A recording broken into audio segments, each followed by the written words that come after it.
Bonsoir tout le monde, ici Monsieur Cacahuète et Zo. aujourd'hui nous sommes dimanche 31 janvier 2021, il est déjà 22h06. Ce soir dans ce nouvel épisode de Parlons DVD, on va vous parler d'un film qu'on a vu hier soir. Oui, parce qu'on l'a pas vu ce soir. Pour, Ah, pour ça qu'on l'a vu hier soir, parce qu'on l'a pas vu ce soir. Bon, connerie, tu l'as vu quand? non, mais en fait, il y a une logique tout simplement. C'est parce que le film, on l'a vu hier soir avec Zoui, avec mon fils. Et j'étais un peu fatigué, pas très en forme hier soir pour préparer un parlons DVD. Du coup, je pensais à préparer le parlons DVD dans la matinée ou en début d'après-midi. Sauf que bah, je n'ai pas eu le temps non plus. Donc, c'est tout. Du coup, c'est maintenant. Du coup, le film est un petit peu moins frais d'un jour, mais je m'en souviens encore assez bien. Alors, le film qu'on a vu ce soir, oui, parce que vous savez toujours pas de quoi ça parle.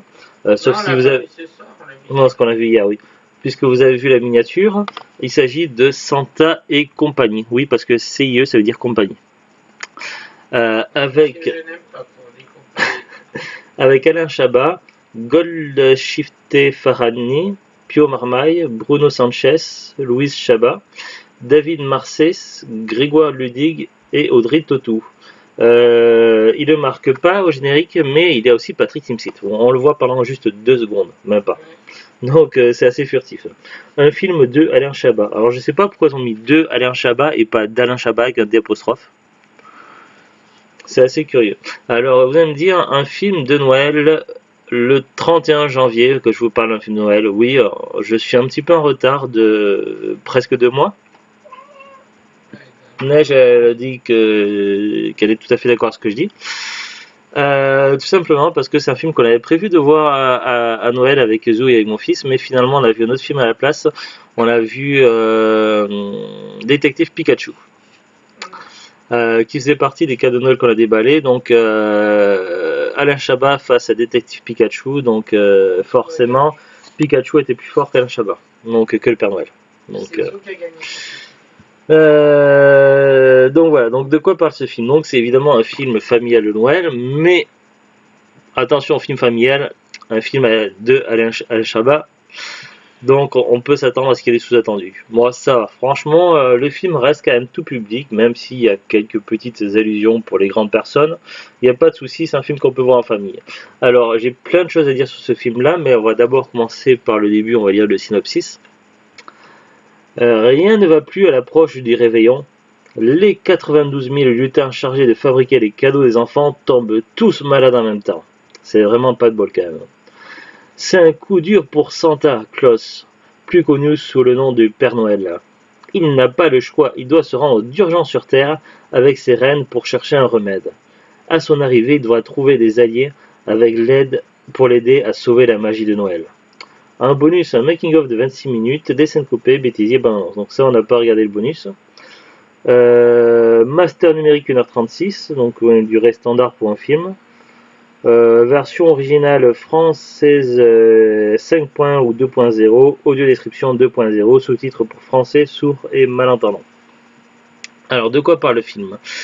Donc le film commence au début donc au pôle Nord, donc il y a le Père Noël, il y a Wanda. Wanda du coup ils ne le disent pas clairement, mais c'est la femme du Père Noël, donc du coup pour moi c'est la Mère Noël, mais qui ressemble un petit peu au niveau de comment ils l'ont fait, son aspect physiquement, tout ça, elle fait beaucoup penser plus à la Reine des Neiges qu'à la Mère Noël. Je sais pas, et le côté cheveux blancs brillants et toute la tenue qu'elle porte, tout ça, me fait penser plus à la Reine des Neiges que. Et elle a un petit côté froid. La Reine des Neiges dans le Narnia. J'ai pas dit dans Narnia. Ouais, mais elle fait penser plus à la Reine des Neiges de Narnia. Dans Narnia, c'est une sorcière maléfique, c'est Oui, pas mais une Reine elle des est Neiges. méchante, mais au début elle se fait passer par la Reine des Neiges. Ah oui. Mais d'ailleurs, elle a quand même un aspect, je trouve, un peu froid, mais elle reste quand même gentille. Et Wanda est jouée par Audrey Tautou. D'ailleurs, on la voit là sur le traîneau, là, à côté du Père Noël. Bref, donc ça se passe d'abord au niveau de l'atelier du Père Noël, le Père Noël, Wanda, les lutins qui travaillent, il y a quelques petits soucis, on voit la fabrication des jouets par les lutins, tout ça, bon, quelques petits détails, petites conversations, on voit déjà la magie opérée, c'est vraiment, les effets spéciaux sont vraiment incroyables, donc là-dessus il n'y a pas de souci. Malheureusement, un lutin tombe, j'allais dire tombe en panne, non, il tombe malade. Le problème, c'est que les lutins sont tous connectés les uns aux autres, et dès qu'il y en a un qui tombe malade, ils tombent tous malades. Évidemment, c'est pas sans précédent, donc il y a déjà eu un cas dans le passé, mais c'était il y a très très longtemps. Il y a beaucoup de portes. Et il y a beaucoup de portes, oui, on ne parle pas en année, mais en porte, du moins dans le monde du Père Noël. En fenêtre aussi. Et en fenêtre par moment, oui, effectivement, puisque ça fait référence, on pense, au calendrier du Père Noël pour compter les heures, les années et je sais pas quoi. Alors, on sait pas, une porte, ça considère quoi? Bref, donc il y a très très longtemps, il y a peut-être même plus longtemps que ce Père Noël, donc c'est possible qu'il y ait plusieurs générations de Père Noël, puisque ce Père Noël-là, ils le disent clairement, à un moment donné, il a plus de 600 ans, mais c'est-à-dire qu'avant ces 600 ans, il y avait qui? Il y avait certainement un autre Père Noël. En tout cas, ce Père Noël-là, joué par Alain Chabat, il n'avait aucun souvenir du précédent, de la dernière fois que les lutins étaient malades. Donc pour dire que c'était pas sous son mandat de Père Noël. Bref, donc ils consultent les registres avec la Mère Noël et ils se rendent compte que la dernière fois qu'il y a un problème similaire, ils avaient réussi à soigner les lutins avec des prunes de cacadois. Cacadou. De cacadou. Seul problème, c'est que il y a beaucoup plus de lutins maintenant que dans le passé, qu'à cette époque-là. Donc ça voudrait dire qu'il faut ça voudrait dire qu'il faudrait énormément de prunes de cacadou et en plus de ça c'est un fruit typique. De prunes de cacadou qu'il faut. Oui, mais ça vient d'un fruit qui se trouve en Australie. Donc c'est pas simple, mais bon, il s'avère que dans ce fruit-là, il y a une grande concentration en vitamine C. Et donc, le Père Noël et Vanda supposent que s'ils ramènent de la vitamine C, ça fera l'affaire. Et donc, de toute façon, dans tous les cas, le Père Noël va devoir aller se rendre sur Terre. Le problème, c'est qu'en général, il fait ça de manière furtive, il distribue les cadeaux, il se mélange rarement aux humains, et du coup, il est un petit peu décondensé, il sait pas trop comment s'y prendre, et il n'a pas l'habitude des us et coutumes des humains. Et du coup, ça va lui jouer rapidement des tours, puisqu'il va se retrouver derrière les barreaux, et sans même pouvoir... et quand on est en prison au Monopoly, il faut un dé, sauf que voilà, donc il se retrouve derrière les barreaux sans même des dés pour pouvoir jouer. Bref, donc c'est vrai, donc faut pas que je casse un petit peu les blagues, mais bon, surtout que je les raconte très très mal, je suis désolé. Donc je vais éviter de trop spoiler le film, mais bon, bref, le Père Noël se retrouve rapidement en fâcheuse posture, mais il fait la connaissance un petit peu par hasard d'un avocat, ainsi que de la famille de l'avocat, et donc je parle de l'avocat, le métier, pas l'avocat le fruit. Oui, non, mais il fait la connaissance d'un avocat, d'un être humain, pas d'un fruit, parce que bon, voilà, bon, c'est une blague pourrie, mais c'est fait. Et donc l'avocat et la femme et les enfants sont les seuls à savoir qu'il est réellement le Père Noël et qu'il a des pouvoirs. Et ils vont tout faire pour aider à résoudre son problème. Seulement le souci, c'est que autant de vitamines, ça coûte un gros paquet d'argent. En plus de ça, il faut pouvoir récupérer cette quantité, quoi. Il en faut une quantité incroyable. Et c'est vraiment compliqué. Donc même elle, par son métier, elle travaille au marché de Rungis, mais même là, ça... Donc voilà, donc elle essaie de faire jouer un petit peu ses relations, ils font des recherches, ils essaient de voir sur Amazon comment ça se passe, mais ça a l'air d'être un petit peu compliqué pour aider le Père Noël, ça prend du temps. Seulement, il ne reste que quelques jours avant Noël, et s'il ne soigne pas les lutins et qu'il ne sauve pas Noël, ça risque d'être un drame et peut-être même causer la fin du monde, on ne sait pas. Ça serait vraiment une catastrophe. Le souci évidemment c'est que le Père Noël il y a plein de choses qu'il ne sait pas, notamment donc il ne sait pas le fonctionnement de l'argent, tout ça, et ça va donner à plein de scènes un petit peu burlesques, quoi. Il y a aussi pas mal de sous-entendus, il y a pas mal de références, de petits jeux de mots. On a noté par exemple qu'il y a plusieurs expressions qui sont empruntées à la série The Good Place, qui est une excellente série sur Netflix que je recommande d'ailleurs, qui est vraiment géniale. Il y a aussi pas mal de références à plein de choses de l'univers de la pop culture, tout ça, enfin plein de petites références assez sympathiques. Bon, j'ai pas vu toutes les références, j'ai dû en zapper, mais on en a vu quelques-unes avec The Glut. On voit également aussi un à un moment donné, plusieurs fois dans le film, le Père Noël va se cogner la tête et du coup, il va y avoir des petits personnages comme par exemple, une fois, ça va être des oiseaux qui vont tourner au-dessus, mais dans le style cartoon, un petit peu comme dans le film Mais qui veut tuer la peau de Roger Rabbit. Du coup, je me demande si c'est aussi également une petite référence ou pas, je ne sais pas. En tout cas, voilà un petit peu l'histoire, donc je vais pas raconter plus pour pas trop spoiler le film. C'est pas évidemment le film du siècle, mais disons que parmi tous les films qui pullulent sur l'esprit de Noël, il fait partie quand même du haut du panier. Il fait partie quand même des films de qualité. Dans les films de Noël, vraiment très sympa. Il y a un bon casting, l'histoire, il n'y a pas de souci. Bon, ça reste assez classique l'histoire, mais il n'y a pas de souci, il n'y a pas de problème. Au niveau des effets spéciaux, c'est incroyable. C'est pas souvent que je dis ça, mais pour un film français, la qualité des effets spéciaux est tout simplement incroyable. J'ai été bluffé.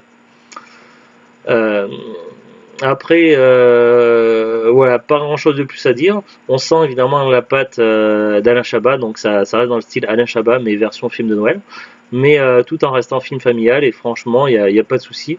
La magie opère, et le film est vraiment très sympa, donc moi je suis resté sur le film du début à la fin.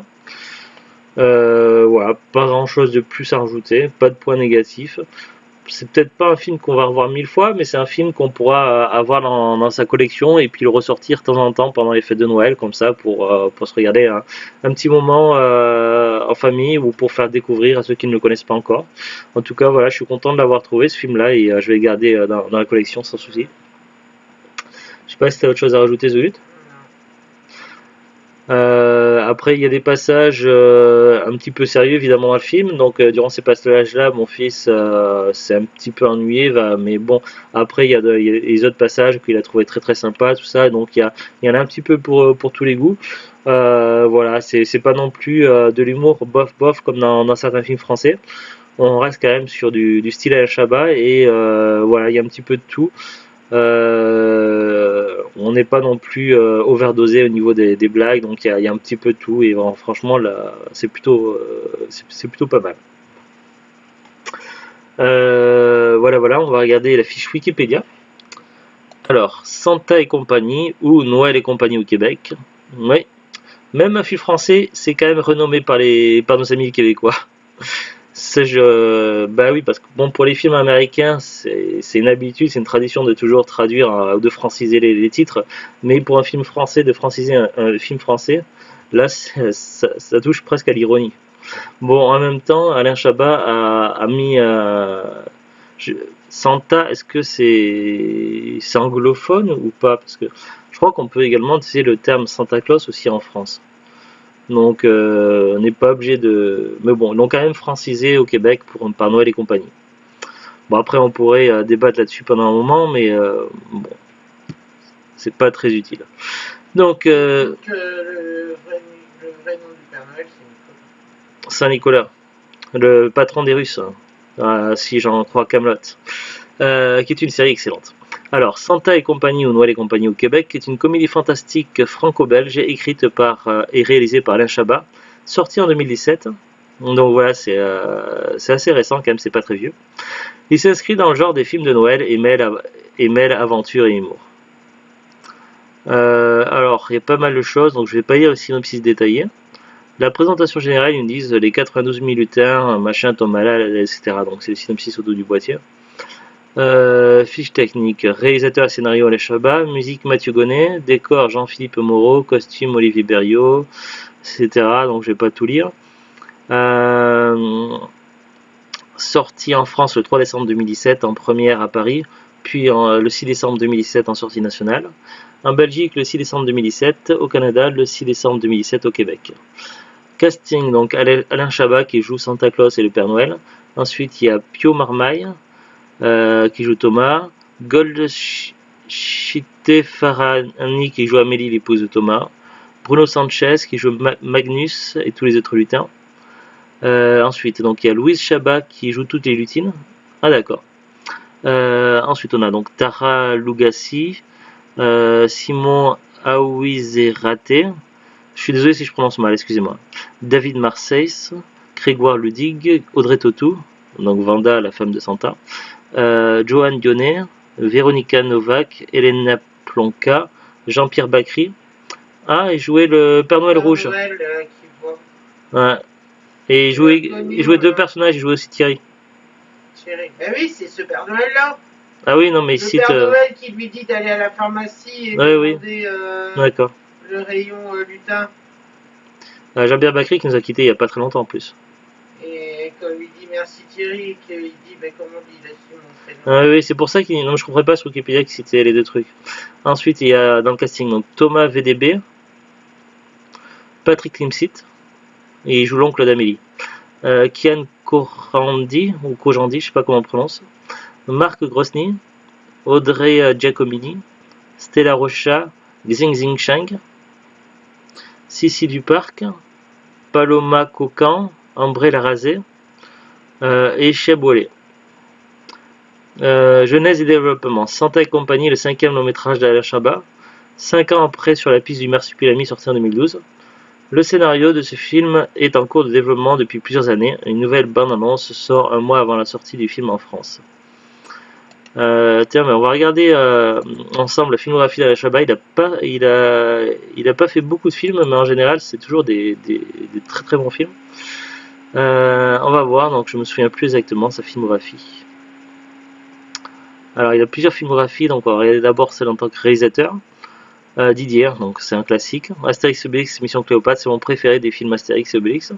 Donc un film culte pour Zou et un film que j'aime beaucoup. Sur la piste du Marsupilami, très très bon d'après Zougut, je ne l'ai pas encore vu. Très très bon, non, il Et est bon. Santa et compagnie. C'est pas non plus le film de l'année. Voilà. Non, mais on reste quand même, pour 5 films réalisés, on reste quand même sur du très bon film quand même. Didier, Astérix et Obélix, Marsupilami et Santa ici. En tant que réalisateur, je sais pas. Après, il a fait d'autres films en tant que scénariste ou quoi, mais en tant que réalisateur, franchement, c'est plutôt une réussite. De 97 à 2017. Après, comme acteur, il a été beaucoup plus présent. Il a commencé à 90 et son dernier film en tant qu'acteur, c'était 2021, quand même, vrai. C'était La Peur, c'est. Ben, il n'a pas réalisé apparemment. La Cité de la Peur, mais il a peut-être été scénariste dessus. Ouais, il est scénariste. Il est co-scénariste de La Cité de la Peur.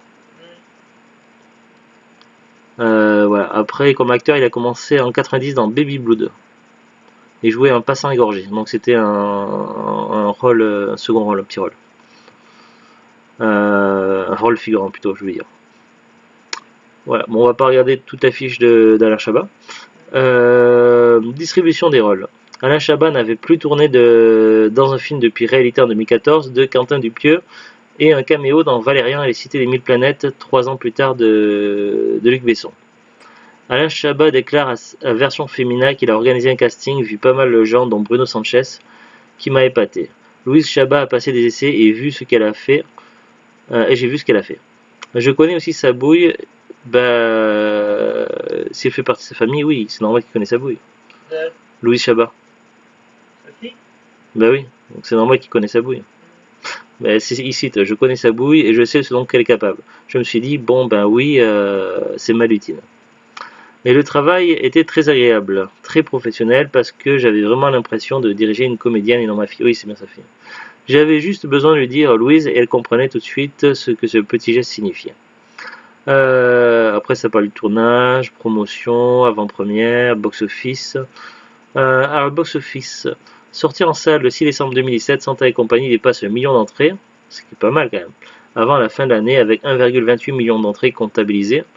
Le 29 décembre, c'est vrai que nous en France, les films français, on compte en nombre d'entrées, même pour les films américains, alors qu'aux États-Unis, ils comptent plutôt en revenus. Donc du coup, c'est vrai que ça fait pas pareil. Le cumul mondial est de 2 819 664 entrées, mais du coup, on ne sait pas combien d'argent. Ils disent à peu près 2 millions en France. Non, dont 2 millions en France, mais on ne sait pas en euros, non, ils disent pas. Après, ils étaient en la même période que Star Wars épisode 8, les derniers Jedi. Et Jumanji, Bienvenue à la Jungle. Donc ils ont eu quand même des films assez du lourd quand même. Comme adversaire. Autour du film, dans une scène tournée devant un cinéma, on peut voir des affiches de films imaginaires. Oui, c'est ce que j'en parlais avec Zou.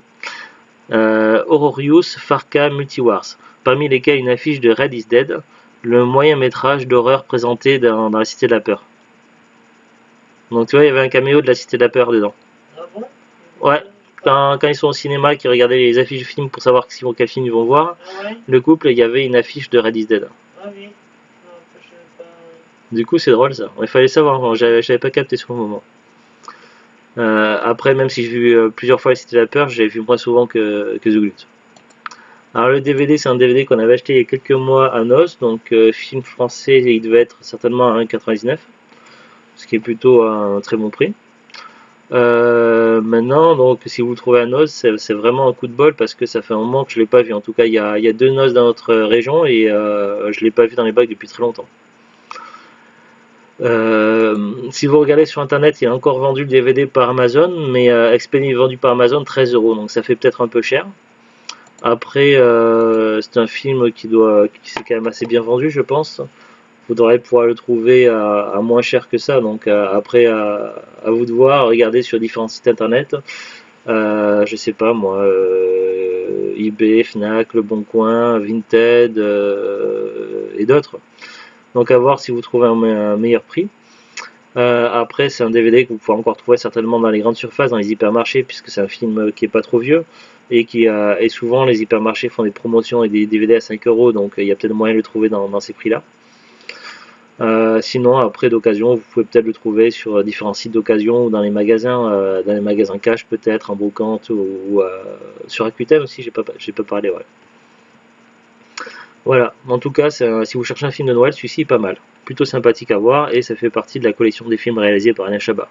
Si jamais vous faites le full set des films réalisés par Alain Chabat. Voilà, pas grand chose d'autre à rajouter.